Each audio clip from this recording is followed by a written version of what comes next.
بسم اللہ الرحمن الرحیم۔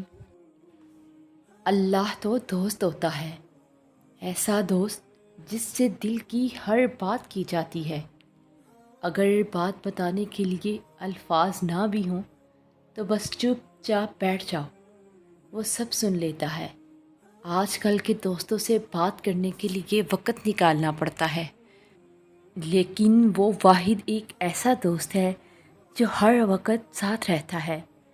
تم جہاں بھی رہو مگر اللہ ہمیشہ ساتھ رہے گا۔ تمہارے زخموں کا مرہم اللہ کے پاس ہے۔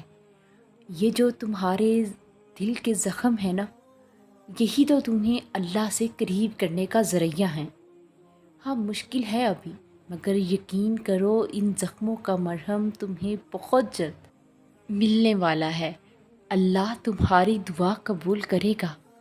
اگر تھوڑی سی آزمائش سے ڈر کر اپنا یقین ہار کر بیٹھ جاؤ گے تو تمہاری دعائیں کیسے قبول ہوں گی؟ قبولیت کا ایک اصول ہے، صبر رکھو، دعا کرو اور معجزوں کو پالو۔ اپنے معاملات اللہ کو سپرد کر دو، اور پھر جب معاملات اللہ کے سپرد کر دیے جاتے ہیں تو ممکنات کے تمام راستے کھول دیے جاتے ہیں۔ تم اس پر یقین کی حد کر دو، پھر دیکھو وہ معجزوں کی حد نہ کر دے تو کہنا۔ قبولیت کا وعدہ۔ اللہ پر چھوڑے ہوئے معاملات پر اتنا پریشان نہیں ہوتے، وہ قادر ہے، وہ اپنا کام مکمل کر کے رہتا ہے۔ قبولیت کا وعدہ اگر اللہ نے کیا ہے تو وہ پورا بھی کرے گا۔ تم بس اپنا کام کرو، یعنی یقین اور اللہ کی اطاعت۔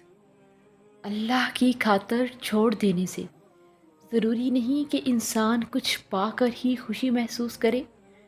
بعض اوقات اللہ تعالیٰ کی خاطر کچھ چھوڑ دینے سے بھی خوشی ملتی ہے، چاہے وہ بری عادات ہوں، برے خیالات ہوں، یا اپنے رب کی مقرر کی ہوئی حدود سے آگے نہ بڑھنا ہو۔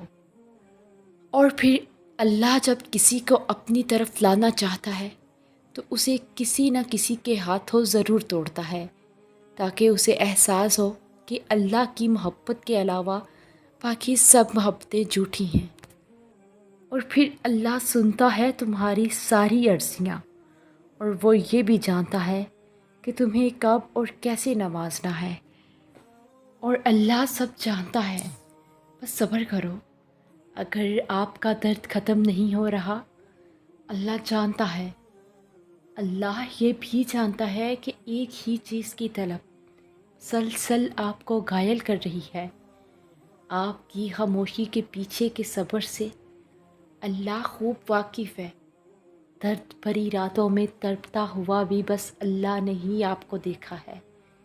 تو کیا آپ کے لیے اتنا کافی نہیں کہ اللہ فرماتا ہے صبر کرو، بلا شبہ تم ہماری نگاہوں میں ہو۔